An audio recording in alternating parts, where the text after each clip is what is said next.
detail-detail kecil, potongan gitu. Apalagi udah masuk ke atap, apalagi atapnya tuh yang susah dipikirin gitu lah. Pokoknya potongan lah. Potongan masih ada mereka. Tapi rame juga sih potongan mah. Kalau misalkan struktur beda sama dengan yang didesain sama arsitek, jadi kurang pas gitu. Jadi kurang paham lah. Dena, karena itu kayak dasarnya dari semuanya. Jadi kayak semua konsepnya harus dibikinnya dari awal Dena dulu, planningnya gitu semuanya, baru sampai atasnya. Kalau udah tahu atas-atasnya, potongan kayak gitunya segala macam udah lebih gampang. Tahu Dena segala macam. Living room sih, soalnya dia itu kayak jantung dari rumah gitu. Jadi living room itu menurut saya tuh paling sulit dieksplor juga. Tahap awal dari pembuatan rumah sih yaitu Dena. Menggambar detail sih paling sulit mah. Kayak detail kusen, detail pondasi, dan lain-lainnya, perintilannya. Bagian pas proses mendesainnya tuh pas nge-layouting, karena kayak banyak revisiannya. Paling sulit waktu membuat rumah itu waktu layout Dena, karena di situ kita harus merealisasikan apa yang diinginkan dengan klien disesuaikan dengan kondisi lahan yang ada. Bergaya Jepang, minimalis, tanpa ada aksen yang rumit lah. Kalau rumah sukanya sih yang besar, modern minimalis juga. Konsep Jepang yang terlihatnya satu lantai, tapi rumahnya 2 lantai. Tropis sama Jepang sih, Skandinavia. Untuk sekarang suka modern minimalis sama klasik modern. Karena kalau modern minimalis itu nggak akan habis dimakan waktu. Terus juga kalau klasik modern dia ngasih ambience yang mewah dan bagus sih menurut aku. Tema rumah tropis karena dia itu banyak bukaan-bukaan, terus masuk udara segarnya tuh kayak udah jadi banyak banget gitu. Iya. Brutalism. Jadi si brutalism teh, si desainnya teh gak tanggung-tanggung kan. Dia lebih condong ke industrial, tapi desainnya teh kayak sudutnya teh sudut gitu.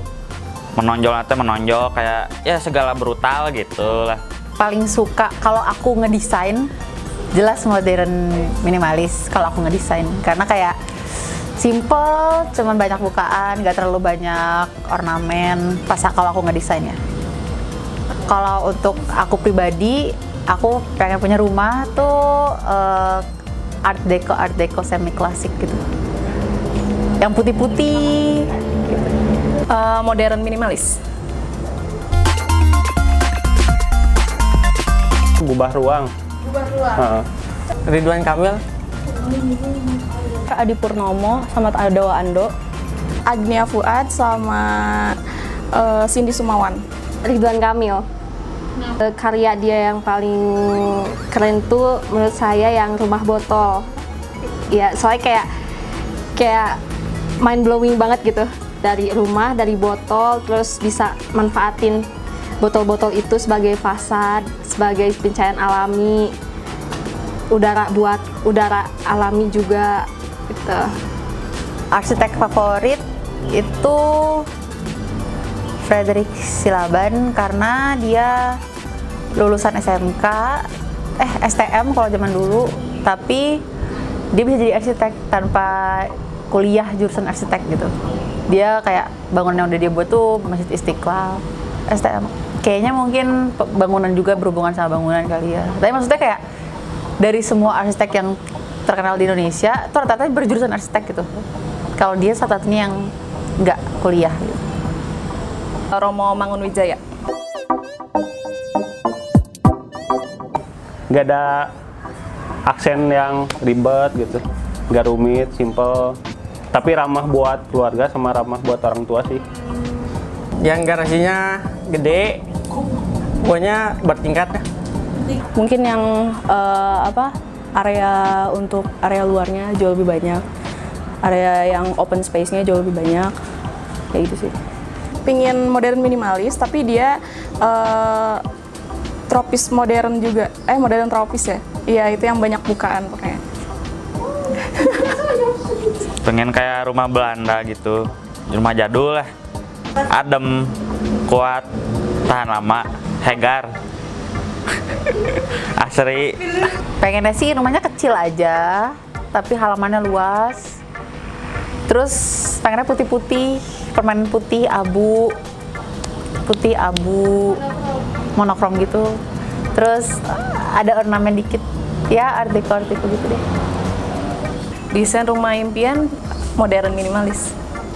Karena emang suka aja yang modern terus minimalis, terus banyak bukaannya gitu. Tantangan terbesar tuh ya revisiannya sih. Menentukan instalasi air pipanya gitu. Karena kalau misalkan dindingnya penuh kaca gitu ya, susah menentukan juga. Takut apa yang didesain tuh malah jadinya tuh nggak bisa kebangun gitu, atau ada kayak semacam konstruksi struktur yang awalnya udah diomongin sama sipil kayak gitu segala macam bisa, tapi ternyata pas di lapangan ada beberapa kegagalan atau kayak gitu segala macam. Menciptakan ambience sih di ruangan itu, jadi gimana bisa dapat suasana dalam interior itu sendiri. Paling tantangan terbesarnya tuh kita harus menyesuaikan dengan keinginan klien kayak gimananya gitu. Kalau ada revisi, karena harus ngubah dari awal ke akhir gitu. Apalagi kalau gambarnya udah banyak, ya gitu. Luasan, karena kan kita di sini tuh kan mereka membayar per meter. Mereka klien maunya segimana, sedangkan yang kita sesuaikan dengan coveringnya tuh segimana. Jadi kayak nggak sesuai, kadang-kadang nggak sesuai, susahnya itu. Saat itu sih menyesuaikan keinginan klien dengan lahan terbatas dan budget yang terbatas. Bye. Terima kasih. Dah.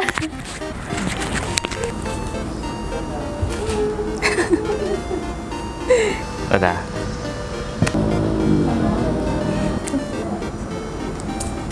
Dadah.